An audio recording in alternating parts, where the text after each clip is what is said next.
제목에 나와 있는 대로 21세기 한국의 대중문화 그리고 청년이라는 제목으로 제가 듣기로 이제 5주 동안 선교에 대한 이야기를 나누는 시간이라고 들었어요. 특히나 이제 오늘날의 젊은 세대에 대한 이해가 많이 필요한 시대가 되었는데, 젊은 세대를 이해할 수 있는 방법이 되게 많이 있지만 이제 전체적인 한국 사회 내의 젊은 세대를 이해하기 위해서는 분명히 그들의 어떤 욕망이나 그들의 심리 상태, 인식 이런 것들을 반영하는 어떤 것들을 이해할 필요가 있거든요. 다양한 것들이겠지만 저는 오늘 대중문화를 가지고 이야기를 좀 나눠보려고 합니다. 많이 보시나요? 영화나 드라마 보셔도 안 보신다고 하시죠? 네, 교회에서는 보통 그렇더라고요. 또 뒤에 담임목사님 계시니까 더 이제 또 안 보시는 척 하시겠지만, 네, 보시면 보셨다고 이렇게 말씀을 해주시면 제가 힘이 될 것 같습니다. 네, 먼저 이제 왜 그럼 대중문화냐?부터 이야기를 좀 이어나가야 될 것 같아요. 소개받은 대로 저는 네, 신학을 전공한 사람 맞고요, 목사 맞고요, 교수 맞습니다. 하도 오해를 많이 받아서 맞고요. 하지만 제가 이제 전공한 것 중에 하나가 문화이고요. 문화 중에서도 이제 대중문화를 연구하고 있습니다. 대중문화를 연구하는 다양한 이유가 있겠지만, 대중문화는 단순히 재밌어서 혹은 내가 관심이 있어서 연구하는 건 아니거든요. 그 이상의 어떤 것이 있는 거죠. 대중문화를 이해하기 위해서는 미디어라고 하는 것을 이해할 필요가 있는데, 자, 미디어가 뭘까요? 네? 크게 말씀해 주셔도 돼요. 네, 방송 매체 같은 것들을 이제 미디어라고 하죠. 보통 이제 미디어라고 하면 우리 머릿속에 떠오르는 게 뭐 TV나 아니면 뭐 요즘 많이 사용하시는 스마트폰 아니면 뭐 랩탑 뭐 이런 것들 생각을 많이 하실 텐데, 사실 미디어는 매우 많아요. 제가 오늘 이 교회 와서 정말 놀란 게 너무 아름답다는 생각을 했거든요. 이 건물도 미디어예요. 미디어는 사실 모든 것이라고 할 수 있는데, 왜 그러냐? 미디어의 기본적인 기능이 그러하기 때문입니다. 자, 제가 사진 3개를 갖다 놨는데 그 중에 왼편에 있는 2개의 사진이 미디어의 가장 기본적인 기능을 의미하는 사진이에요. 뭘까요? 저도 동물이에요. 뭐죠? 목소리 나요? 네. 2개 하시면? 4개. 미디어는 4개입니다. 기억이 남으시죠? 제가 미디어 수업을 할 때 꼭 이렇게 수업을 하거든요. 그래야 기억이 남기 때문에. 미디어는 매개 한다이죠. 뭔가를 전달한다는 겁니다. 메시지를 전달하는 모든 수단은 미디어가 돼요. 이 교회 이 건물이 이렇게 아름답게 지어진 이유도 메시지를 전달하기 위해서인 거죠. 아까 목사님께서도 얼핏 그 말씀을 하셨는데, 건물 자체가 이 지역의 기독교에 대해서, 예수 그리스도에 대해서 혹은 예수 그리스도를 따라가는 사람들에 대해서 메시지를 전달하고 있는 거죠. 그렇기 때문에 이 건물도 미디어가 될 수 있는 거예요. 미디어는 사실 모든 겁니다. 근데 메시지를 전달할 때 그 메시지를 있는 그대로 전달하지 않아요. 그러니까 미디어는 현실을 반영하긴 합니다만 있는 그대로 보여주진 않아요. 그래서 미디어의 특징이 뭐냐면, 저 끝에 있는 저 젊은 청년인데 혹시 아는 분 계시나요? 여기 좀 계세요. 아세요? 누구죠? 누구요? 그러니까 이름이 중요한데요. 네, 제가 이럴 줄 몰랐어요. 근데 저도 모르거든요, 저 사람을. 모르는데 그냥 찾은 거예요. 저 친구 이름이 재현입니다. 미디어는 재현을 해요. 자, 이제 이해되시죠? 미디어는 매개가 기본 기능인데, 매개를 할 때는 반드시 재현을 합니다. 재현은 다시 보여주는 거예요. 그렇기 때문에 있는 그대로를 그냥 보여주는 게 아니라 재해석을 해서 보여주게 되는 거죠. 그래서 그걸 읽어내지 못하면 미디어는 그냥 나에게 즐거움 혹은 싫은 거, 좋은 거 이 이상으로 넘어가지 못해요. 그런데 오늘날 어떤 미디어가 어떤 영향력을 가지고 있다라고 하는 건 그 이면에 어떤 메시지들이 존재한다는 거죠. 그래서 그걸 읽어낼 필요가 있다는 거예요. 그래서 미디어는 매개를 하지만 그 매개된 메시지는 반드시 재현된 것이다. 즉 그 안에는 또 다른 이면의 메시지들이 존재한다는 거죠. 대중문화 역시 마찬가지입니다. 대중문화는 한 사회를 구성하는 구성원들의 인식과 욕망을 가장 잘 반영한 미디어라고 볼 수 있어요. 그래서 뭐 어떤 작품이 유행을 한다, 어떤 현상이 유행을 한다라고 한다면 그건 표면적으로는 유행을 하는 거고 사람들이 좋아하니까 라고 생각하겠지만, 그 이면에는 당시의 사회적, 문화적, 정치적 맥락이 반영이 되어 있기 때문에 사람들이 반응을 한다라고도 볼 수 있는 거죠. 게다가 요즘은 대중문화와 대중이 상호 영향을 받는 사회예요. 과거만 해도, 여기 이제 저보다 인생 선배님들이 계시니까, 과거만 해도 대중문화가 일반적으로 영향을 주던 사회였어요. 예를 들어서 어떤 드라마가 해. 결말이 마음에 안 들어. 그래도 그 결말을 고칠 수가 없는 시대였죠. 근데 요즘은 아니에요. 요즘은 결말이 마음에 안 들 것 같으면 막 얘기를 해요. 그러면 사람들의 그 반응을 무시할 수가 없습니다. 반영을 할 수밖에 없죠. 그래서 죽었던 주인공이 갑자기 살아난다. 얼굴에 점을 찍고 다시 나타난다. 이런 식으로 해도 반영이 될 수밖에 없어요. 즉 왔다 갔다 한다는 거죠. 그 얘기는 뭐냐? 오늘날의 대중문화는 과거에 비해서 훨씬 더 현 사회의 상황에 민감하게 반응한다는 거죠. 미디어를 아주 축소해서 놓고 보면 미디어의 목적은 분명해요. 아주 시장의 언어를 사용해서 말씀드리자면 많이 팔려야 돼요. 그러니까 쉽게 말하면 내가 영화를 만들었어요. 드라마를 만들었어요. 많이 봐야 돼요. 음악을 만들었어요. 많이 들어야 돼요. 그런데 많이 보고 많이 들으려면 그 사람들의 감정과 그 사람들의 인식을 알아야 돼요. 그래야 그 사람들이 많이 보고 듣고 반응할 테니까. 그렇기 때문에 미디어는, 오늘날의 미디어, 특히나 오늘날의 대중문화는 사람들의 인식과 관계없이 내가 하고 싶은 얘기만 할 거야, 이렇게 할 수가 없습니다. 반드시 이 사회의 어떤 면들을 반영하게 되어 있다는 것이죠. 그렇기 때문에 대중문화의 흐름을 살펴본다는 것은 그 대중문화에 반응하는 사람들의 인식을 살펴볼 수 있는 아주 중요한 척도가 됩니다. 특히나 대중문화는 여전히 청년들이 가장 많이 소비를 합니다. 그렇기 때문에 저는 오늘 21세기의 한국의 대중문화의 흐름을 살펴보면서 과연 청년들이 어떤 상태에 놓여있고 어떤 것들에 반응을 했으면 대중문화는 그들을 어떻게 바라보고 있는지, 이 상호교차점에 대해서 이야기를 해보려고 해요. 이걸 이해를 하시게 되면 오늘날의 한국 사회의 청년들은 이런 마음가짐을 가지고 있구나 라고 하는 것을 한 번 더 느끼실 수 있고, 비록 저에게 말씀을 안 하셨지만 집에 가서 또 드라마 보시고 영화 보시고 음악 들으시면서 그냥 단순히 내가 즐기는 수준이 아니라 저건 왜 저렇게 보일까? 라고 한 번 더 질문을 하실 수 있게 될 거예요.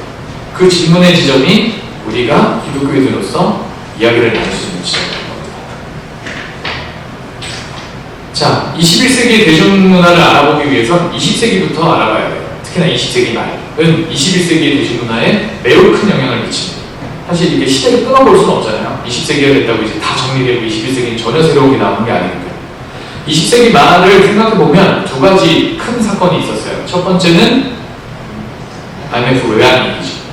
저도 타격을 받았던 세대이기 때문에 분명히 기억을 하고 있습니다만, IMF 외환위기는 사실 당시에 사회생활을 하던 분들에게도 매우 큰 위기였지만 사회인이 되기 위해 준비를 하고 있었던 청년들에게 정말 큰 위기였어요.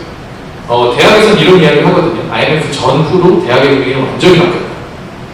IMF 이후로 대학은 스펙을 쌓는 공간이 됐어요. 더 이상 학문을 이야기하지 않아요. 저는 교양학부에 있는데 나름 교양학부에 있는 것에 만족하고 있는 이유가 교양학부에서는 인간에 대해서 이야기를 할 수 있어요. 근데 전공 과목을 가르치시는 교수님들은 인간에 대해서 이야기를 할 짬이 없어요. 왜냐하면 빨리 얘에게 전공 지식을 주입시켜서 나가서 일을 할 수 있게 만들어야 되거든요. 이게 대학이 되어버렸습니다. 그래서 요즘 이제 많은 반성들이 일어나고 있고 대학을 바꿔야 된다는 이야기가 나오고 있는데, IMF 외환위기 이후로 사람들이 너무나 각박해졌죠. 많은 사람들이 일자리 잃었고 이제 비정규직이라고 하는 말도 안 되는 직책들이 생겨나기 시작하면서 사람을 시간별로 고용하는, 언제든 내가 해고할 수 있는 사람들이 늘어났어요. 이건 뭐냐? 사회적으로 매우 불안한 분위기가 조성이 되기 시작했다는 거죠. 게다가 이건 먹고 사는 문제와 직결되어 있었기 때문에 너무나 많은 사람들이 거기에 몰두하기 시작했어요. 다른 것들을 생각하지 않게 됐죠. 게다가 그 레이스에 뛰어들 수조차 없었던 청년들에게는 자신들이 앞으로 마주해야 될 이 세상이 너무나 불안한 세상이 됐어요. 그래서 오로지 목적은 나의 성공, 내가 경쟁에서 이겨야 된다, 남들보다 스펙을 많이 쌓아야 된다, 그러면서도 불안해하는 시대가 된 거죠. 그러던 와중에 Y2K를 기억하실지 모르겠습니다. 2000년이 끝나고 이제 1900년대가 끝나고 2000년대를 넘어가는 시기가 오게 되죠. 저때 이제 사실 저런 괴담 자체가 그렇게 사람들에게 어필을 할 수 있었던 이유는 아마도 IMF가 있었기 때문인 것 같아요. 그러니까 세상이 한번 무너지는 걸 봤고, 한국 사회에서는 그 전에 이제 백화점이 무너지고 다리가 무너지는 현상들이 있었거든요. 그런 사건들이 있었죠. 그런 사건들이 일어나면서 사회적으로 매우 불안한 분위기 속에 시대가 바뀐다라고 하는 것이 사람들에게 큰 메시지를 전달하게 된 거죠. 그래서 사람들이 엄청 불안해했어요. 당시의 대중문화를 살펴보면 저런 문화들이 이제 사회 안에 그냥 존재했거든요. 이거 뭔지 아세요? 잘 보이시죠? 당시에 노래가 요즘 이제 코너 뭐 이렇게 그냥 이렇게 박스 안에 들어가서 노래를 부르지만 당시엔 저런 인테리어 안에 들어가서 노래를 불렀어요. 저게 당연했어요. 아마 이렇게 모르는 척 하지 마세요. 다 가셨으면서. 그럼 제가 힘들어져요. 우리 다 갔었잖아요. 그죠? 네네. 저런 때 그냥 들어갔어요. 저런 것들이 그냥 너무나 당연하게 사람들에게 인지가 되던 시대였어요. 왜? 사회가 불안했기 때문에. 저런 문화를 이제 학문에서는 그로테스크라고 하거든요. 그로테스크는 이제 가장 극단의 매우 기괴한 형태의 문화를 그로테스크라고 하는데, 그로테스크 문화는 언제 나타나냐? 사회적으로 엄청나게 불안할 때 나타나요. 그걸 이제 반영하는 거죠. 그러니까 저런 것들이 아무렇지도 않은 거예요. 저 가운데 계신 저분은 가수분이신데 지금 날개를 쥐고 있잖아요. 저러고 노래를 하셨거든요. 저 날개 20kg였대요. 쇠덩이에요. 저분 키도 되게 작고 몸도 되게 가냘프신 분인데 저런 복장이 음악과는 사실 크게 상관이 없죠. 근데 저런 복장을 하고 그냥 나와서 막 노래들을 했어요. 근데 그게 그냥 그렇게 보였다고요. 왜? 사회가 불안했기 때문에.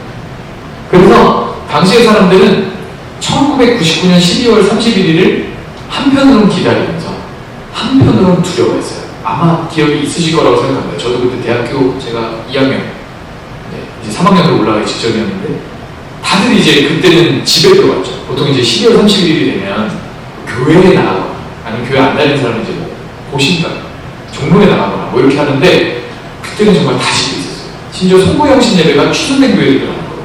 왜냐하면 어떻게 될지 모르니까. 정말로 사람들이 불안했었던 거죠. 그런 상황에 당시에 한국 사회에서 떠돌던 단어들을 보면 2000이라는 숫자에 대한 강박이 있었고요. 공포, 환상, 예언과 같은 종교적인 언어들이 사회 안으로 깊숙하게 들어오기 시작한 거예요. 근데 문제는 당시의 대중미디어는 이런 것들을 해결할 수 있는 능력, 해석할 수 있는 능력이 없었어요. 왜? 종교랑 미디어는 전혀 관련이 없다고 생각했습니다. 특히나 한국은 국교가 있는 나라가 아니잖아요. 그러다 보니까 이런 것들을 해석할 수 있는 능력이 없는 거예요. 미디어가 지금 우리가 이렇게 불안한 이유, 2000년에 대해서 우리가 이렇게 강박을 갖고 있는 이유, 우리가 여기서 뭐 세상이 멸망한다든가 종말한다든가 그게 어떤 의미인지를 풀어낼 수 있는 능력이 부족했던 거죠. 그래서 사람들은 마냥 두려워할 수밖에 없었어요. 저 가운데 커피 갖고 저런 거 보세요. 커피랑 저는 저 커피 안 먹을 것 같거든요. 근데 저런 게 그냥 당연했어요. 저 오른편에 있는 저거 보이시나요? 저게 노래방 입구예요. 아까 그 노래방. 이게 기독교인이 들어가기 꺼려지잖아요. 노래를 하고 싶지만. 근데 저런 데 그냥 들어가서 노래를 불렀다. 이게 사회적으로 당연한 현상. 그만큼 사회가 불안했어요. 그러다가 21세기를 맞이하게 된 거죠. 사실 2000년 1월 1일 12시 00분, 00시 00분에 땡땡땡 했지만 아무 일도 일어나지 않았어요. 사실 되게 무한했죠. 무한하게 그냥 넘어갔어요. 하지만 저때 우리가 경험하고 있었던 불안은 사람들의 마음속에 그대로 자리하고 있었습니다. 왜? 사회는 나아진 게 없었기 때문에. 21세기가 됐다고 해서 갑자기 이전 것들이 다 리셋이 되면서 좋은 사회가 된 게 아니잖아요. 그런 것들은 그냥 이어졌거든요. 그러니까 사람들 마음속에 불안함은 그대로 자리하고 있었죠. 다만 무한함이 당장의 불안함을 살짝 가렸었던 것 뿐입니다. 하지만 불안은 점점 커져요. 그래서 2000년대 중반부터 2010년 초까지 한국 사회를 강타한 하나의 키워드가 있는데 그게 바로 힐링이라고 하는 단어예요. 힐링이라고 하는 단어는 원래는 이제 종교계에서 사용을 하는 단어였죠. 종교 영역에서 많이 사용을 했고, 혹은 이제 상담, 정신분석 이쪽에서만 사용을 했던 단어인데, 저 단어가 저 힐링 캠프라고 하는 프로그램 이후로 사람들에게 많이 퍼져나가기 시작했어요. 보셨나요, 혹시 저 프로그램? 저 프로그램이 그냥 지금 제가 사진을 갖고 오긴 했는데 이제 뭐 사회, 정치, 종교, 경제 뭐 다양한 분야의 유명 인사들이 나와서 자기 인생 이야기 하는 거예요. 근데 이제 대부분 이야기를 하실 때는 이제 이런 이야기들을 하는 거죠. 내가 이렇게 보이기에는 편안해 보이지만 사실 나도 되게 힘든 일이 많았고, 내가 그때 어떤 고통을 겪었고 어떤 아픔을 겪었고, 근데 그때 내가 어떻게 그걸 이겨냈고 나도 그런 시절이 있었어 라고 하는 그런 이야기들. 그리고 이제 마지막에 사람들을 위해서 위로의 한마디 뭐 이런 이야기들을 전달하는 그런 프로그램이에요. 저 프로그램이 사람들에게 엄청나게 위로를 준 거예요. 저 사람들 저렇게 힘들었구나, 저 사람들 저렇게 잘 나가는 줄만 알았는데 저 사람들 저런 과거가 있었구나라고 하는 그런 인식들이 생겨나게 됐죠. 그러면서 힐링이라고 하는 단어가 공감, 위안, 위로, 격려라고 하는 단어로 대체가 되기 시작해요. 그전까지만 해도 힐링은 뭐 종교적인 어떤 치유라든 혹은 전문적인 상담가와 만나서 내가 과거의 고통에서부터 벗어나는 과정이라고 하는 아주 전문적인 용어였다면 저때부터는 대중언어가 되기 시작한 거죠. 많은 사람들이 힐링은 되게 좋은 단어로 생각하고 힐링 이야기를 하기 시작해요. 특히나 청년들을 중심으로 힐링 문화가 급격하게 확산됩니다. 왜? 가장 불안했던 게 청년들이었어요. 21세기, 20세기에서 21세기로 넘어오는 그 시기에 사회인이 될까 말까 했던 그 청년들은 가장 불안한 시기를 겪고 있을 수밖에 없었어요.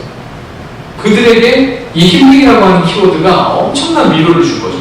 아, 그래, 맞아. 나도 힘낼 수 있어. 내가 이렇게 불안하지만 나도 어떻게 한 발짝 더 도약할 수 있어. 라고 하는 어떤 사회적 위로를 느끼기 시작했던 거예요. 그런데 힐링에 대해서 이야기가 커져나가고 이게 담론으로 형성되기 시작하니까 사람들이 우리에게 힐링이 왜 필요한가에 대한 이야기를 하기 시작해요. 병원은 환자가 없다면 있을 필요가 없죠. 힐링도 마찬가지입니다. 아파하는 사람이 있기 때문에 힐링이 필요한 거예요. 즉 고통이 있기 때문에 치유가 필요하다는 인식이 생겨나기 시작한 거죠. 그러면서 청년 커뮤니티에서 고통에 대한 성찰이 확산되기 시작합니다. 우리가 왜 아파하지? 우리가 왜 힐링을 필요로 하지? 라고 하는 생각. 그러면서 고통에 대한 두 가지 깨달음을 얻게 되는데 첫 번째는 보편화된 고통. 즉, 나 혼자 아픈 게 아니다. 다른 사람들도 아프다. 우리 모두 아프다. 이게 세대 문제, 시대 문제로 커질 수 있다. 특히나 청년 세대 너무 아프다. 라고 하는 인식이 확산이 돼요. 두 번째는 사회적 고통. 즉, 우리가 아픈 이유는 내 잘못이 아니다라고 하는 인식. 내가 잘못해서 아픈 게 아니다. 지금 우리 사회에 너무나 많은 문제들이 산적해 있고 그 문제들이 누적이 되면서 우리에게 이렇게 큰 부담으로 다가오기 때문에 우리가 아픈 거다라고 하는 것이. IMF 청년들이 일으킨 거 아니에요. Y2K도 청년들이 일으킨 게 아니에요. 그 전에 사회적 재난도 청년들이 일으킨 게 아니에요. 고용 불안정 청년들이 일으킨 게 아니에요. 당시에 청년들이 겪어야 되던 모든 고통의 원인들은 스스로 만들어낸 게 아니다라고 하는 인식이 생겨나기 시작한 거죠. 그럼 이게 뭐다? 다 구조적으로 쌓여온 문제들인 거예요.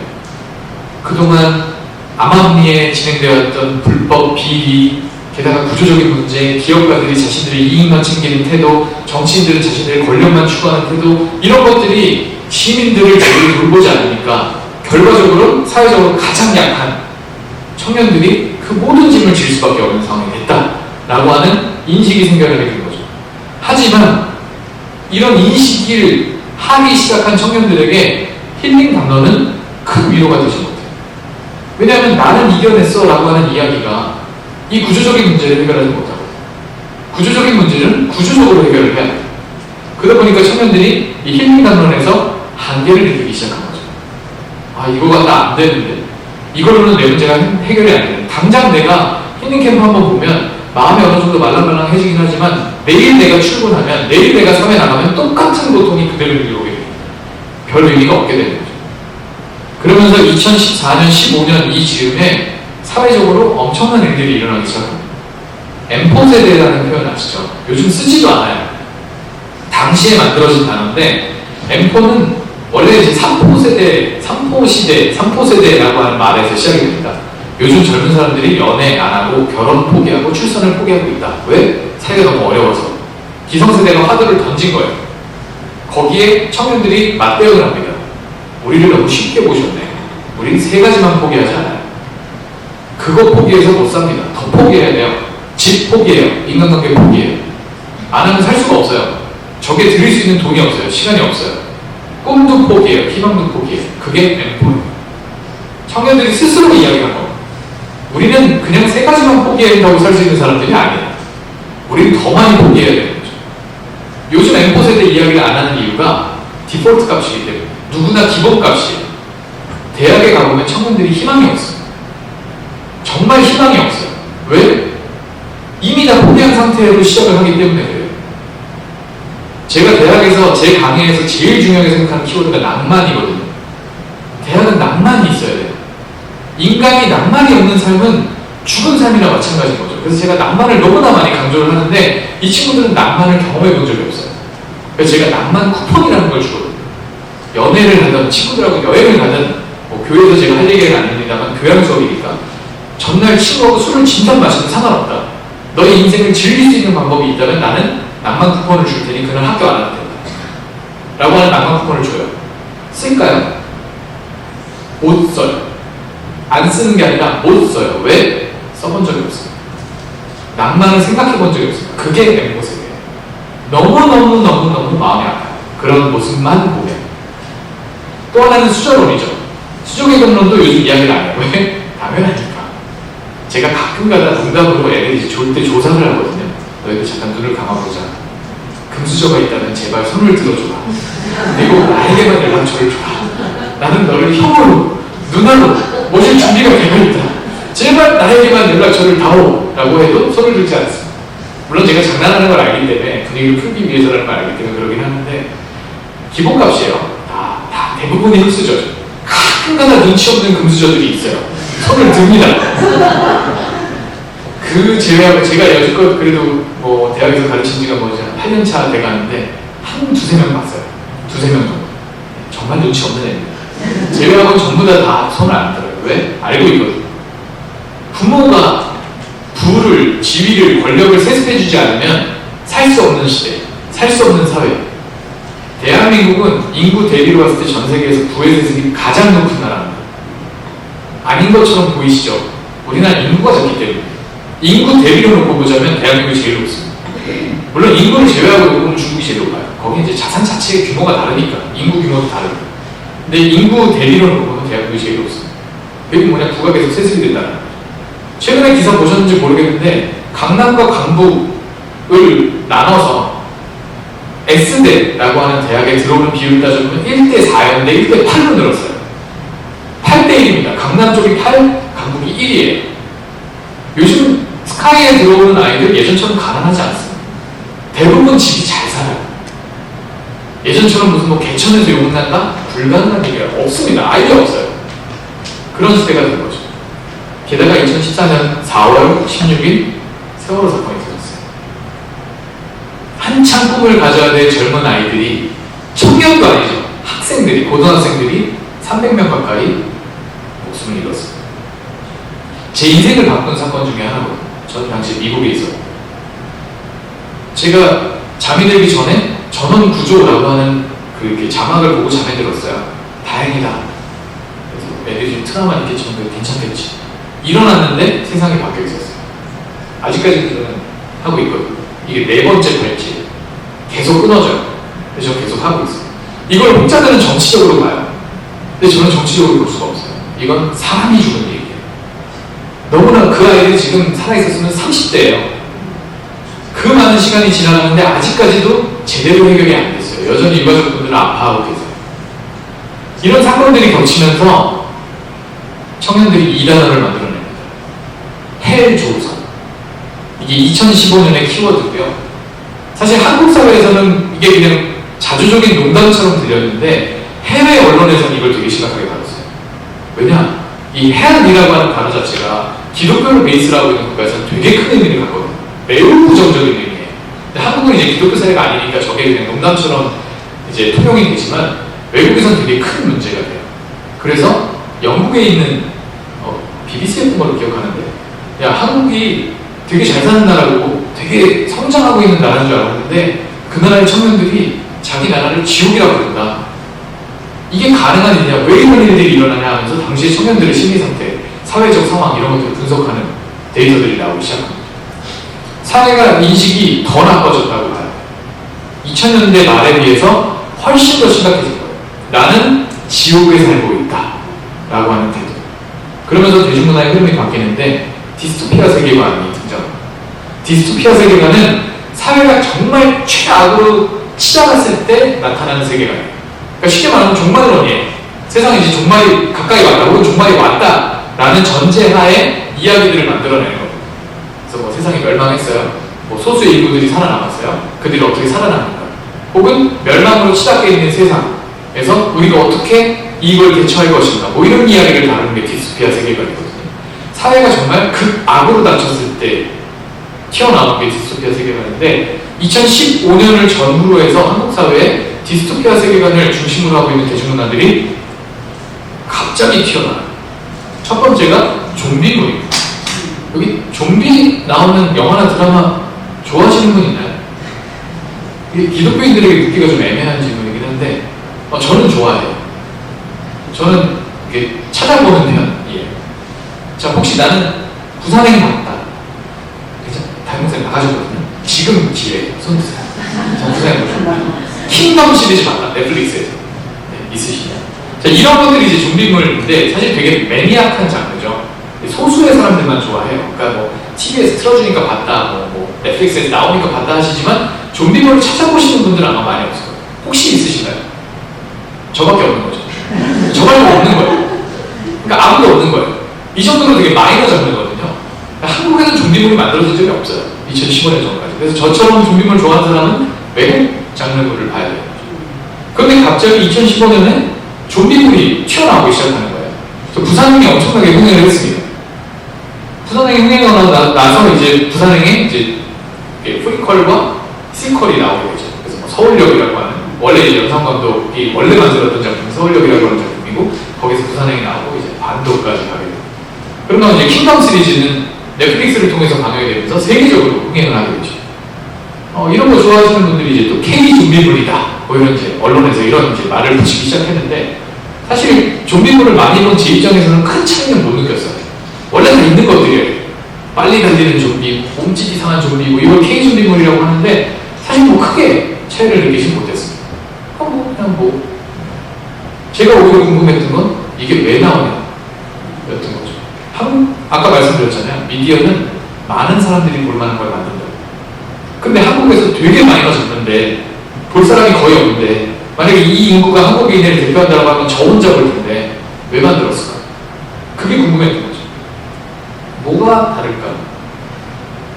한국의 좀비물은 서구의 좀비물과 아주 큰 차이를 보이는데 제가 그걸 비체로서의 좀비라고 이야기를 했거든요. 비체라고 하는 건 아비젝트라고 해서 아무것도 아닌이라는 뜻이에요. 사실 서구 좀비물의 가장 큰 특징이 뭐냐면 좀비를 인간이 아닌 객체로 봅니다. 그래서 인간을 위협하는 존재들이죠. 그걸 묻지 마야 내가 산다라는 거예요. 그래서 좀비물들을 보면 좀비를 죽이는데 처음에 한두 번 정도 어떻게 막 이러다가 그 다음부터는 뭐 그냥 막 그게 당연해요. 그게 서구의 좀비물이에요. 즉 인간의 생존을 위협하는 모든 존재들을 그냥 무찌르는 장르인 거죠. 그래서 인간과 좀비의 대결이 대부분의 스토리예요. 부산행 비슷해요. 그렇죠? 부산행 보시면 아시겠지만 그냥 좀비들하고 싸우는 내용이 다잖아요. 그러니까 큰 내용이 없어요. 그런데 킹덤부터는 이야기가 달라집니다. 킹덤을 보신 분들은 아시겠지만 이 드라마는 좀비라고 하는 게 왜 만들어졌냐? 왕궁 내에서 자신의 권력을 유지하기 위한 수단으로 좀비가 만들어져요. 조금만 설명을 드리자면 젊은 왕비가 있는데 이 왕비가 회임을 해요. 근데 이 아이가 나오려면 아직 시간이 좀 걸려요. 그 위로 왕자가 둘이 있는데 형이 둘이 있는 거죠. 그 형 둘은 자기 아이가 왕위를 이어가야 되기 때문에 저 멀리 나라 경계선으로 보내버려요. 이제 이 아이가 태어나기만 하면 얘가 왕이 되는 거예요. 근데 문제는 선왕, 즉 이 아이의 아빠인 늙은 왕이 오늘 내일 돼요. 근데 이 아이가 태어나기 전에 이 왕이 죽으면 왕자들이 들어오겠죠. 그럼 이 아이가 왕이 못 되는 거예요. 그래서 이 왕을 어떻게든 살려놔야 돼요. 근데 이 왕이 결국은 죽어요. 안 되는데? 해서 죽은 사람을 살린다고 하는 무슨 약을 해요. 무슨 꽃을 갈아가지고 먹이는데 문제는 살아나긴 했지만 더 이상 인간이 아닌 거죠. 인간의 음식을 먹지 못해요. 그래서 사람을 음식으로 주기 시작합니다. 근데 그 뜯어먹고 난 시체들을 이제 밖으로 버릴 수밖에 없는 거죠. 근데 거기서 나오는 이제 피나 이런 것들이 하천에 섞이기 시작하면서 백성들이 감염이 되기 시작합니다. 그러니까 왕궁의 이 욕망 때문에 좀비가 생겨나서 사람들이 좀비로 변하기 시작합니다. 왕궁의 욕망이 없었다면 좀비는 있을 수가 없는 일이에요. 우리나라 속담에 나라님이 잘못하면 역병이 돈다.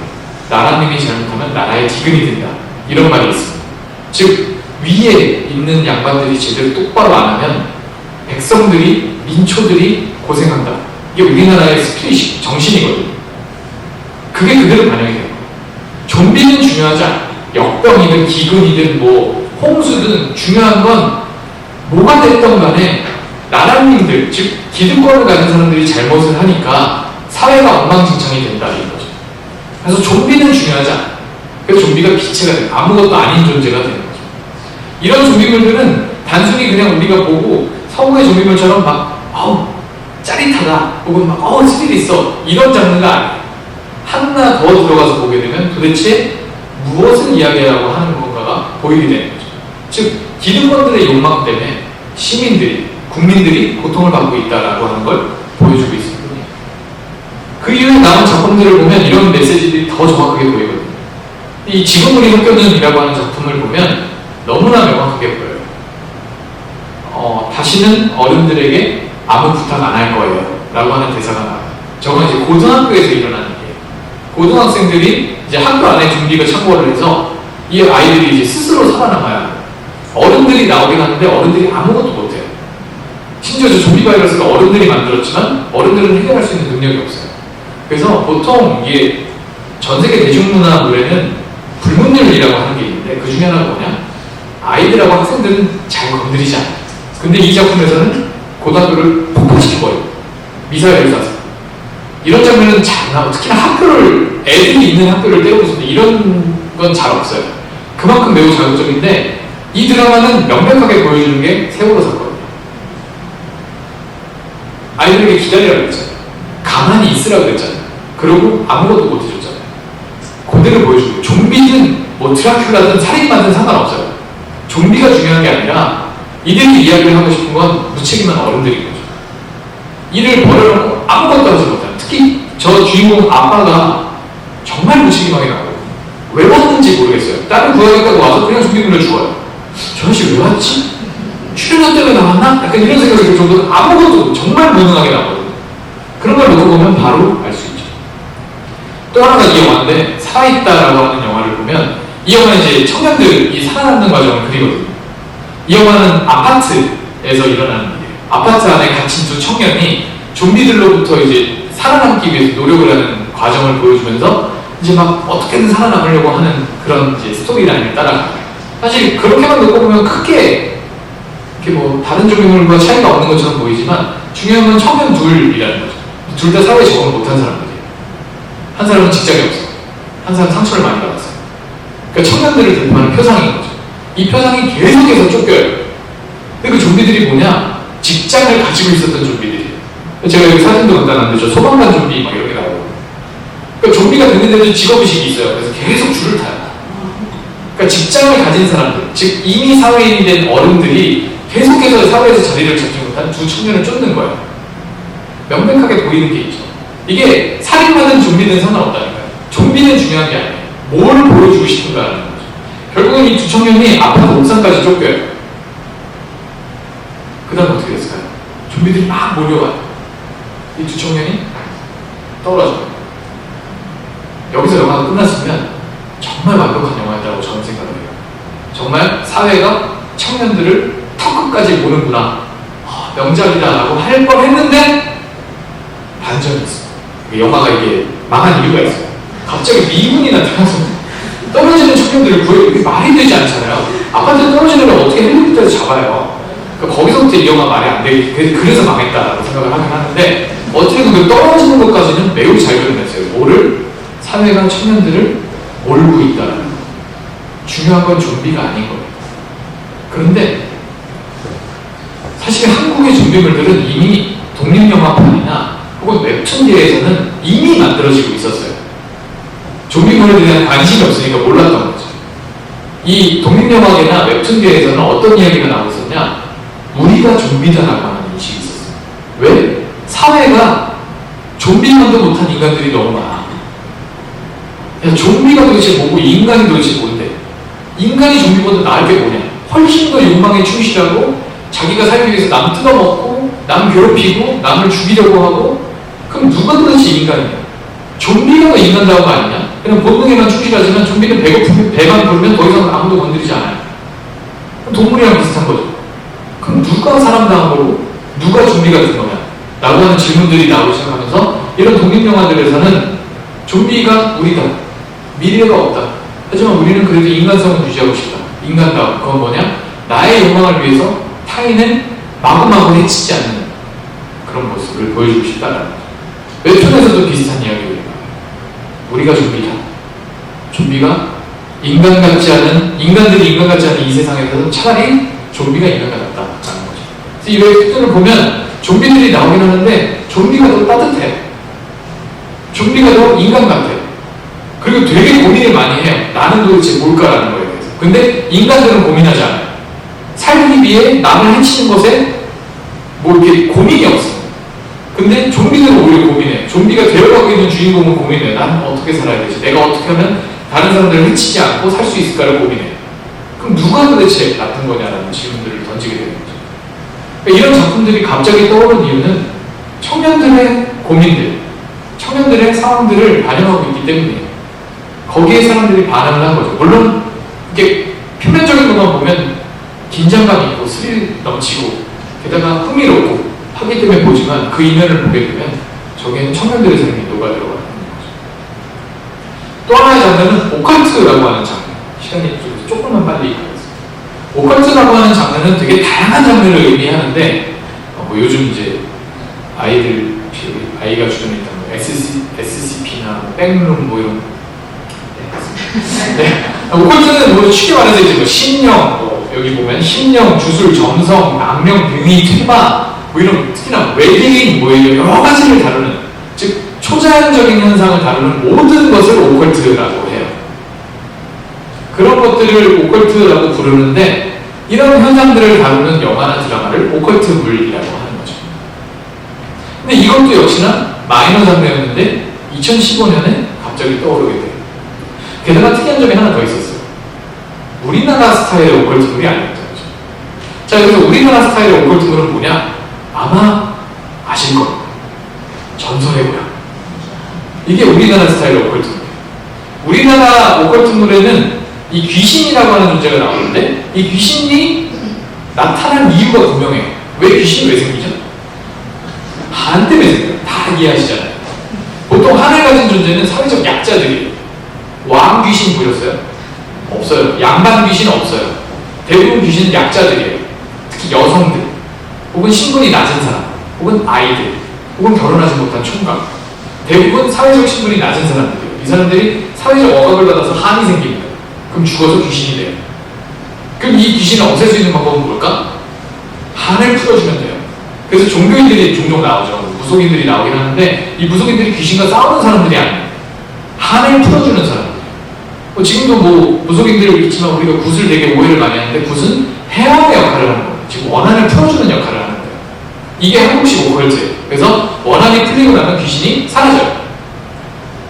귀신은 오직 목적은 나에게 한을 준 그 존재만을 공격하기 위한, 그 존재에게 복수하기 위해서 존재해요. 그러니까 불특정 다수를 건드리지 않습니다. 다만 보고 놀랄 수 있어요. 하지만 건드리진 않아요. 그게 한국식 오컬트예요. 이건 예전부터 있었어요. 그런데 2015년부터 나온 작품들을 보면 서구식 오컬트예요. 이 검은 사제들을 중심으로 나오기 시작하고 이게 퇴마 사제들을 다룬 작품인데 이 작품 이후로 저기 보시면 저기 나와 있는 모든 영화들이 다 퇴마 사제들을 다룬 작품이에요. 아까도 말씀드렸지만 한국은 기독교 국가가 아니고요. 기독교가 다수가 아닌 국가인데다가 퇴마 사제는 천주교예요. 그러다 보니까 한국 사람 거의 몰라요. 퇴마 사제를 다룬 작품이 2000년대 말에 딱 한 작품이 있었어요. 퇴마록이라고. 전혀 모르시나요? 이 한 작품을 제외하고는 한국 사회에서는 퇴마사제 자체가 관심거리가 아니에요. 왜? 익숙하지가 않기 때문에. 예전에 유키즈인가? 그 프로그램에 퇴마사제 나와줬거든요. 우리나라에 2분인가밖에 없어요. 퇴마사제. 그 정도로 적어요. 그러니까 이게 메이저 문화가 아닌 거죠. 그러니까 퇴마물 이런 것도 좋아할 일이 없는 거예요. 그런데 갑자기 이 퇴마물이 떠오르기 시작했다는 거죠. 서구의 오컬트 장르는 한국의 오컬트 장르랑 매우 큰 차이를 보여요. 첫 번째, 악이 왜 생겨났는지를 몰라요. 악의 존재 이유를 알 수 없습니다. 이건 신학적으로도 아직까지 논쟁이 되고 있거든요. 우리는 알고 있잖아요. 악의 시작이 어딘지. 성경에 보면 뱀. 그럼 그 뱀은 도대체 어디서 왔냐는 거죠. 이걸 신학적으로 풀어야 되는데 아직까지도 신학자들 사이에서도 논쟁거리예요. 만들어졌는가? 만들었는가? 아니 뭐 타락한 천사인가? 여러 가지 이야기들을 할 수밖에 없죠. 거죠. 그래서 서구 사회에서는 악의 존재 이유를 못 밝혀요. 그러니까 악은 그냥 원래 있었던 거예요. 악은 그냥 악해요. 그러니까 원한이나 이런 것 때문에 생겨난 게 아닌 거죠. 그러다 보니까 악은 불특정 다수에게 피해를 줘요. 한국의 귀신은 착한 거예요. 왜? 자기에게 한 맺히게 한 사람만 공격하니까. 근데 이 악은 절대 악이에요. 그러니까 무조건 다. 주변에 있으면 싹들이 다 망가질 수밖에 없어요. 그래서 기독교 같은 서구의 종교는 물리쳐야 돼요. 왜? 이유를 알 수 없으니까 해결 방안이 없는 거죠. 그러니까 오직 할 수 있는 건 뭐다? 싸우는 것밖에 없어요. 싸워서 이겨내는 수밖에 없는 거죠. 이겨낸다고 궁극적으로 해결되는 건 아니지만 당장의 상황에서 벗어날 수 있게 만들어주는 거예요. 그래서 퇴마를 통한 악의 성멸이 궁극적인 목적인 거예요. 이게 서구의 오컬트물인데 이건 한국에서 메이저 장르가 아니에요. 근데 2015년에 갑자기 떠오르기 시작한 검은 사제들은 보셨죠? 요즘 OCN에서 점심시간에 많이 해요. 밥 먹으면서 볼만한 게 아닌데 점심시간에 많이 하더라고요. 제가 순대국먹으면서 몇 번을 봤는데 어쨌든 저런 작품들이 유행을 하기 시작한 거죠. 엄청나게 많이 나온 거예요. 그러니까 궁금해지는 거죠. 이건 정말 마이너졌는데 한국 사람들은 정말 관심이 없는데 이게 갑자기 왜 대중문학의 안으로 들어와서 저렇게 많은 신부님들이 저렇게 많은 악과 싸우고 있을까? 라는 궁금증이 생길 수밖에 없죠. 그 이유를 알려면 여기서부터 출발을 해요. 이게 서구 오컬트물의 클래식, 스탠다드. 서구 오컬트물의 기준이 되는 작품이고 지금도 오마주를 가장 많이 하는 작품인데 엑소시스트라고 하는 영화고요. 73년작이에요. 보신 분이 있나요? 보셨어요? 네, 괜찮아요. 보셔도 돼요. 이게 저 영화가 처음 나왔을 때 엄청난 이슈가 된 건 이제 일단 화면이 너무 그로테스크했고 당시에는 어마어마한 충격이었던 거죠. 그러니까 스토리라인은 되게 단순해요. 어떤 소녀가 이제 귀신에 쓰여서 악마에 쓰여서 그 악마를 처리하기 위해서 테마사제가 방문해서 그 싸우는 내용이 다예요. 단데 이 귀신에 들린 소녀의 연기가 어마어마했던 거죠. 귀신에 들린 상황을 보여주는 것들이 우리가 생각하지 못한 것들을 자극하기 시작했어요. 그게 그대로 오마주가 된 게 검은 사제들에 나오는 그 소녀예요. 똑같이 따라가고 당시에는 이게 어마어마한 충격이었죠. 그래서 저 극장에 가서 저거 본 사람들 막 기절하기도 하고 토하기도 하고 그랬다라고 하는 기사들이 있어요. 근데 이 영화는 단순히 그런 장면, 영화적 연출도 대단하긴 했지만 그거보다 더 대단했던 건 당시의 미국 사회를 그대로 보여주기 때문에 70년대 미국은 정말 불안한 사회였어요. 냉전 시대의 중간에 있었죠. 68혁명 이후로 이제 베트남 전쟁이 끝나면서 미국으로 대표되는 민주주의 진영과 소련으로 대표되는 사회주의, 공산주의, 사회주의 진영이 이제 엄청난 대립을 일으킬 때, 그러니까 하나만 잘못 건드려도 전쟁이 또 일어날 수밖에 없는 그런 상황. 팽팽한 긴장감이 외부적으로 존재했어요. 내부적으로는 흑인 인종에 대한 차별이 여전히 존재했는데 마틴 루터 킹 주니어가 암살을 당해요. 그러면서 이제 흑인들이 다 말콤 X 쪽으로 몰려가서 폭력 시위를 벌이기 직전 상황, 그러니까 건드리면 터지는, 외부도 건드리면 터지고 내부도 건드리면 터지는 상황. 너무나 불안했던 상황이었죠. 게다가 경제가 막 안 좋아지기 시작해요. 그러니까 사람들이 너무 불안하니까 이 서구 사회를 지탱하는 모든 가치를 불신하기 시작하는 거예요. 특히 기독교라고 하는 가치에 대해서 불신하기 시작하는 거예요. 야, 어떻게 기독교인들이 세계전쟁을 2번이나 일으키고도 그것도 모자라서 또 전쟁을 일으키고 한국에서 전쟁을 일으키고 베트남에서 전쟁을 일으키고 또 지금도 소련하고 대치하고 있고 언제까지 사람 죽이려고 하냐. 나는 기독교가 이건 정말 잘못했다고 본다. 그래서 기독교에 대한 불신이 생겨나기 시작해요. 근데 사회적으로 너무 불안하잖아요. 뭔가 심리적으로 안정이 필요한 거예요. 그래서 기독교에서도 그동안 터부시해왔던 암암리에 존재하지 않았던 어떤 신비적인 힘을 끌어내기 시작하는 거죠. 신비한 힘, 그게 퇴마. 정말 마이너한 장르에서 끌어낸 거예요. 왜? 야, 이 힘이라면 우리가 지금 이 상황을 해결할 수 있지 않을까? 이거 진짜 악마 같아. 지금 서구사회 유럽이나 미국이나 다 악마야. 정말 나빠. 근데 이걸 해결할 수 있는 힘은 어떻게 보면 이 퇴마일 수도 있어. 라고 하면서 이걸 끌어낸 거예요. 그래서 어마어마하게 극찬을 받은 작품이 된 거죠. 그게 고대도 한국 사회에도 들어오게 된 거예요. 즉, 이 퇴마물은 단순히 재미있어서 흥미로울까봐 들어온 게 아니라 우리 사회의 이 어려움들을 해결할 수 있는 방법이 아까 말씀드렸잖아요. 구조적 문제인데 이 구조적 악을 해결할 수 있는 방법이 없어. 그냥 좀비처럼 사람들을 계속 위협하고 사람들을 죽여. 해결할 수 있는 방법이 없어. 그러니까 우리에게 필요한 건 뭘까? 어떻게 보면 신비한 힘일 수도 있어요. 종교에 기대기 시작하는 거죠. 그래서 천주교의 퇴마, 기독교의 퇴마를 가져온 거예요. 실제로 손더베스트라고 하는 이 드라마를 보면 악이 벌이는 일이 우리 주변에서 일어나고 있는 사회적 문제들이에요. 산업재해로 장애가 생긴 노동자예요. 근데 이 노동자가 막 이제 막 화가 나니까 막 복수를 하는데 그 이면에 뭔가가 있는 거죠. 일하면서 아이 간병을 해야 되는 돌봄 노동에 시달리는 부부들, 아동 학대 문제, 직장 내 따돌림 문제, 뺑소니 사건, 이런 거 다 그냥 일반적으로 일어나는 일인데, 이런 일들이 사회에서 계속 반복적으로 일어나는 건 그 이면에 악이 존재하는 거예요. 그래서 두 명의 형사가 해결을 못하니까 사제가 뛰어들어서 그 이면에 있는 악을 해결하기 시작하는 거예요. 그게 이 드라마예요. 이건 단적으로 한국 사회에 퇴마물이 나오기 시작한 이유를 보여주는 거예요. 왜? 해결이 안 돼요. 구조적 문제 해결하려면 기득권들이 욕심을 놔야 돼요. 매우 단순한 문제를 해결이 가능하거든요. 근데 욕심 놓을까요? 안 나요. 그러니까 그 욕심의 이면에는 뭐가 있다? 악이 있다고 보는 거예요. 악을 처단하기 위해선 퇴마사제가 필요한 거죠. 이런 공식이 이제 나오기 시작한 거예요. 그래서 엄청나게 많은 작품들이 만들어지기 시작했는데, 여기서 제가 흥미로웠던 건 그 힘을 기독교에서 찾았다라는 거죠. 한국 사회는 기독교 사회가 아닙니다. 그럼에도 불구하고 기독교에서 찾았다는 건 이 기독교라고 하는 종교에 대한 일만의 기대가 있었더라고 봐요. 문제는 당시의 기독교가 그 기대에 미치지 못했다는 거죠. 세월호 사건 이후로 한국 교회는 사회적 신뢰를 너무나 많이 잃어버리게 됩니다. 사회에서 종교가 해야 되는 이야기를 안 해요. 오히려 그 반대의 이야기를 하죠. 권력자들에 대한 이야기를 한다든가, 기득권에 대한 이야기를 한다든가, 피해를 본 사람들에 대한 이야기보다는 피해를 준 사람에 대한 이야기를 훨씬 많이 해요. 그들을 비판하고 하나님의 공의와 정의에 대해서 이야기하는 게 아니라 이들을 비호하는 이야기를 하게 됩니다. 사람들이 실망해요. 야, 신비한 힘이 없는 것 같다, 여기. 이 구조적 문제를 해결하려면 현상을 제대로 봐야 되는데 보지 못하는 것 같아요. 그걸 반영한 영화가 사바하라고 하는 영화예요. 이 사바하라고 하는 영화는 검은 사제들을 만든 감독이 연출한 영화예요. 그리고 저 감독이 나중에 어떤 영화를 만드냐면 파묘라고 하는 영화였습니다. 저분 감리교인이에요. 기독교인이에요. 그러니까 그 기독교에 대한 기대감을 알고 있어요. 그럼에도 불구하고 흐름이 넘어가 버린 거죠. 왜? 더 이상 기대할 바가 없습니다. 이 정도예요. 그게 저 작품입니다. 사바하에 보면 목사님이 주인공이거든요. 이정재 씨가 목사님을 혹시 보셨나요? 저것도 OCN에서 점심시간에 보이에요. 목사님이 주인공인데 어떤 신비한 일들이 계속 일어나요. 근데 이 목사님이 아무것도 해결을 못해요. 이 목사님은 처음부터 끝까지 오 하다 영화 끝나버려요. 주인공인데 아무것도 못해요. 그건 뭐냐?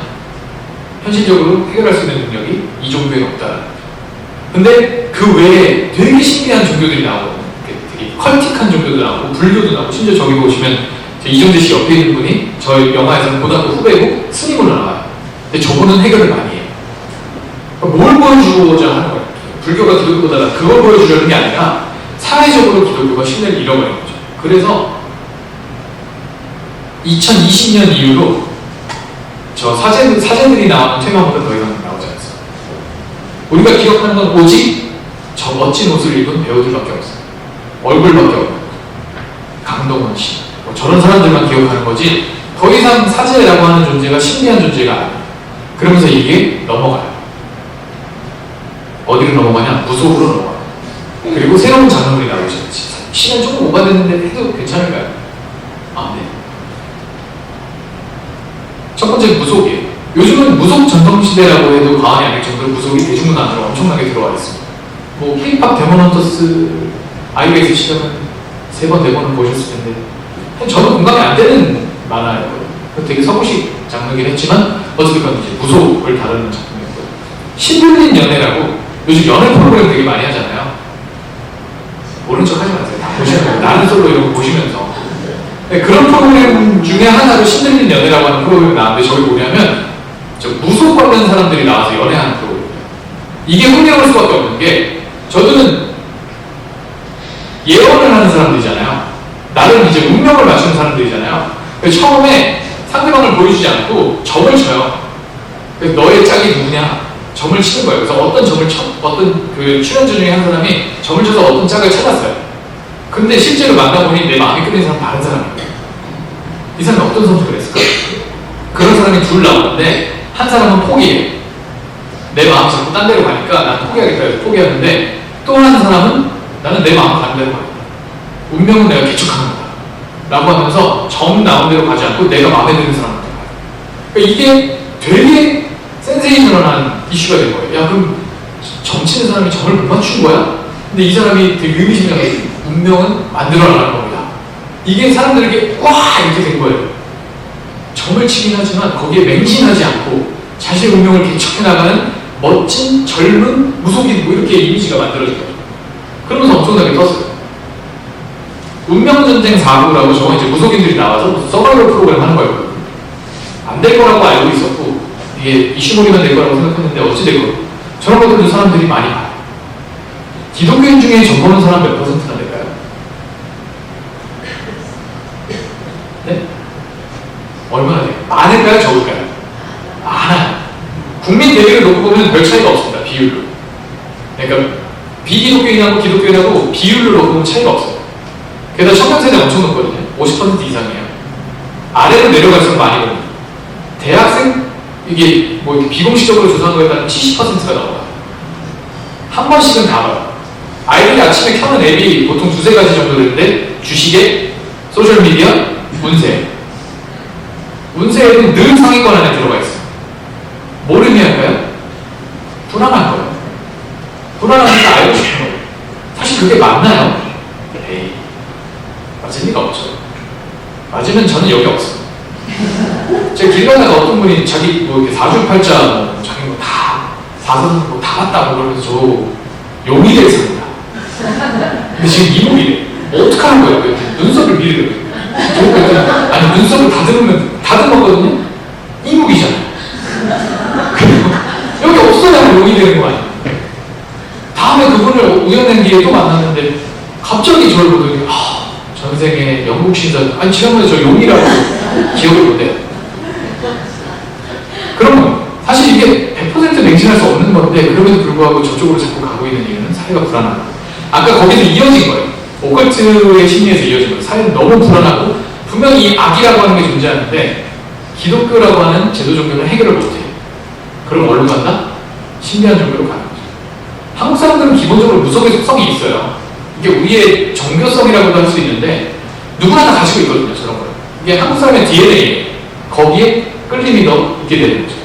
그래서 종교계에서는 굉장히 반발을 많이 하는데 반발한다고 될 일은 아닌 것 같아요. 하지 말라고 해서 안 하는 거 아니거든요.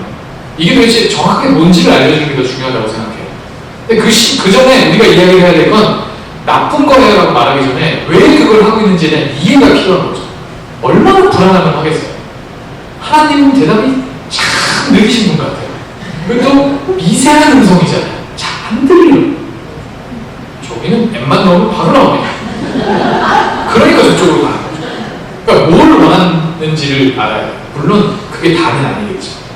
그게 첫 번째 현상이고요. 두 번째 더 심각한 현상은 사실 이거예요. 사적 복수물이라고 하는 거죠. 2020년 즉 오컬트의 유행이 끝나고 나서 갑자기 대두되기 시작한 게 사적 복수물입니다. 쉽게 말하면 법 없는 혹은 법 위에 군림하는 힘을 가지고 내가 개인의 복수를 하겠다는 더 이상 사회적 제도나 신비한 힘이든 뭐든 안 믿어라. 내 주먹으로 해결하겠다는 이게 사적 복수물입니다. 사실 이성적으로만 판단해보면 사적 복수물은 말이 되지 않아요. 어떻게 폭력으로 해결합니까? 우리나라는 법치주의 국가고 법이 분명히 폭력을 반대하고 있는데 그럼에도 불구하고 우리는 폭력으로 뭔가를 해결하길 원해요. 저런 영화들 보면 짜릿해요. 왜? 사회에서는 일어나지 않는 일이 시원하게 해결이 되니까. 이걸 점점 강화합니다. 그래서 저런 작품들이 내세우는 윤리적 기준이 뭐냐? 구속적 폭력이에요. 폭력은 나쁘지만 적의 위협으로부터 우리를 구원할 목적의 폭력은 정당하면 반드시 필요하다. 폭력 나쁜 거 알아요. 야, 근데 너가 이상하게 되면 안 할 거야. 그리고 이걸 더 강화하기 위해서 사적 복수는 2020년부터 이제 갑자기 떠오르기 시작했는데 2026년이잖아요. 요즘 나오는 드라마나 영화들을 보면 전반부를 볼 수가 없습니다. 너무 잔인해. 일부러 더 잔인하게 만드는 거예요. 왜? 그래야 저런 놈은 당해도 싸다라고 하는 정당성이 생깁니다. 저는 더 블록이라고 하는 작품 1화나 2화를 안 봤어요. 전 잔인한 거 되게 싫어하거든요. 좀비물은 봐요. 잔인한 거 싫어요. 인간이 인간에게 잔인한 거 싫어요. 그걸 못 봐요. 그런 폭력 이런 거 되게 싫어요. 근데 고등학생들이 막 괴롭히는 내용이잖아요. 어우, 못 보겠더라고요. 그래서 못 봤어요. 일부러 그렇게 만드는 거예요. 그래야 정당성이 보여지잖아. 야, 내가 짜릿한 게 이럴 수밖에 없잖아. 지가 저렇게 나쁜데. 라고 하는. 문제는 중독이 됩니다. 사회가 점점 더 복수, 되갚음 이런 것들이 당연한 사회가 되고 있어요. 그걸 징벌적 정의라고 하는데 폭력을 통해서 징벌을 해서 정의를 세우겠다라는 거예요. 어떤 사건이 일어나면 이 사건을 해결을 하고 화해시키고 하는 쪽으로 가는 게 아니라 누가 잘못했는가를 뽑아서 그 사람을 죽을 때까지 공격을 해요.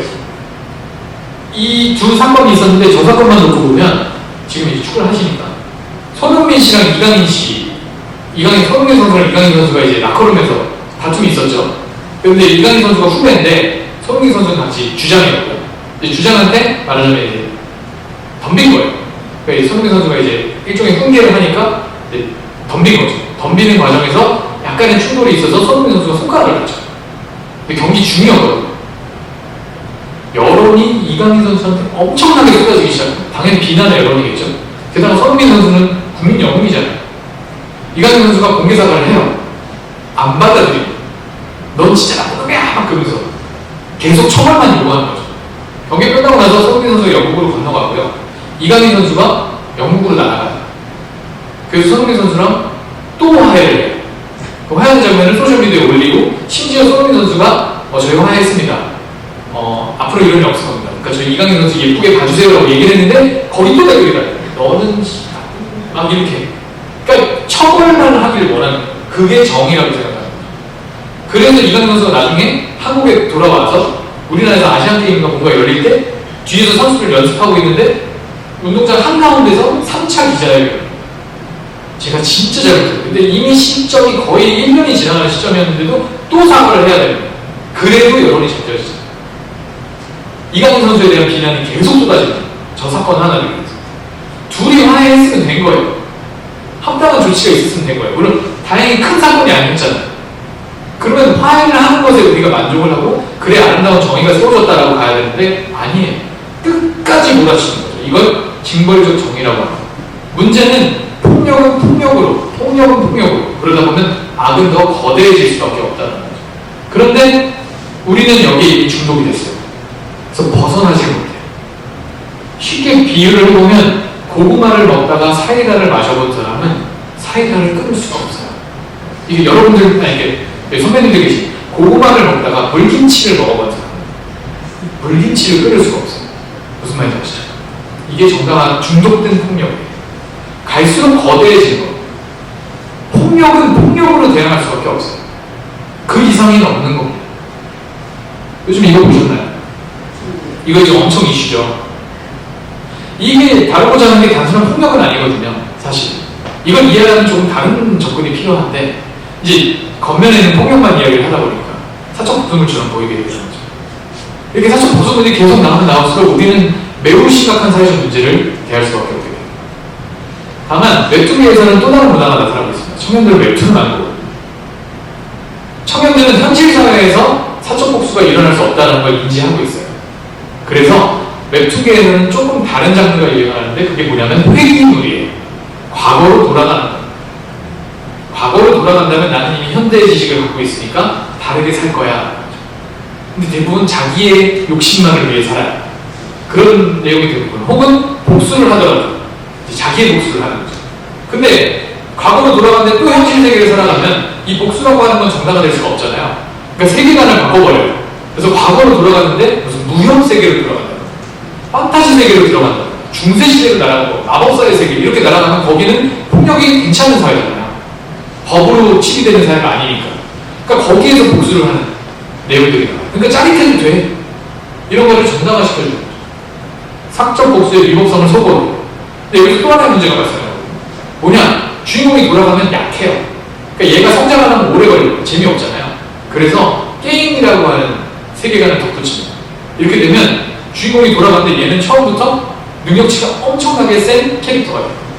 그러니까 시원시원한 거죠. 전혀 거리낌이 없이 복수를 할 수 있는 시대를 만들어 놓은 게 웹툰이에요.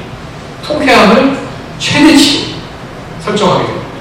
이게 오늘날의 사회예요.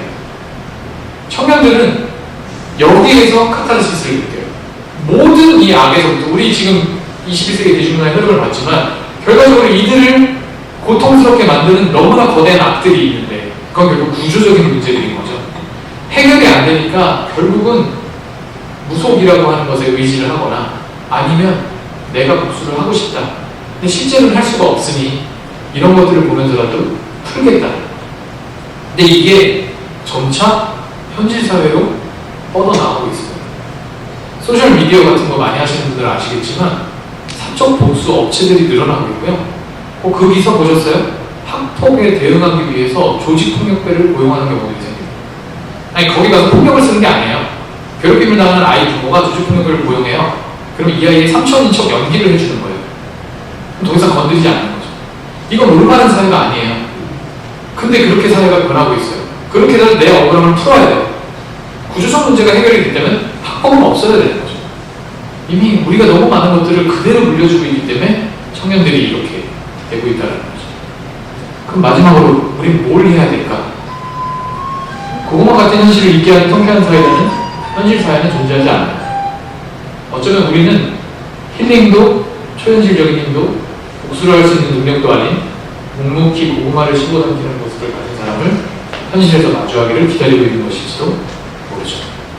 그게 우리여야 돼요. 우리는 그런 사람이 되어야 돼요. 예수님은 십자가를 꺾어버리지 않으셨어요. 마찬가지 얘기하는 거죠. 누군가는 저기를 가야 되거든요. 누군가는 그래 하지만 가야지 버티다 보면 당장에 한 방에 해결할 수 있는 방법은 없어요. 이건 켜켜이 쌓여온 아주 층이 두꺼운 무게이기 때문에. 그러니까 서서히 해결을 해나가야겠죠. 이 해결할 수 있는 사람은 누구냐? 결국은 선한 사람이에요. 선한 사람이 할 수 있어요. 그 모범을 우리가 보여줄 수밖에 없다는 거죠. 청년들 되게 착해요. 정말 착해요. 지속적으로 사회적 약자로 살아왔기 때문에 아주 일부의 청년들을 제외하고 정말 착해요. 여려요. 이들에게 우리가 바른 모범을 제시해주지 못하면 훅 하고 넘어갈 수 있게 되는 거죠. 우린 바른 모범을 제시해줘야 돼요. 제가 가장 좋아하는 성경 구절입니다. 낙원에 대한 이야기거든요. 이 마지막의 이야기가 정말 좋아요. 사랑과 진실이 눈을 맞추고 정의와 평화가 입을 맞추고 땅에서는 진실이 돋아나오고 하늘에서 정의가 부어보리라. 여호와께서 복을 내리시니 우리 땅이 열매를 맺어주리라. 정의가 당신 앞을 걸어나가고 평화가 그 발자취를 따라가리라. 이게 우리가 꿈꾸는 세상이에요. 이게 우리가 꿈꾸는 하나님의 나라예요. 이 나라를 위해서 우리는 노력을 해야죠. 그 노력은 당장 어떤 해결 방안이 있는 건 아니에요. 하지만 이 사회에서 아파하는 사람들을 이해하는 데에서 출발할 수 있다고 생각합니다. 그래서 오늘 우리가 나눈 이야기를 통해서 요즘에 젊은 사람들이 이렇게 생각하고 있구나. 미디어에서 보여주는 MZ세대가 다가 아니구나 라는 인식을 해주시고요. 가능하다면 그들의 아픔까지 한 번 더 고민해 주시면 우리가 됐으면 좋겠습니다.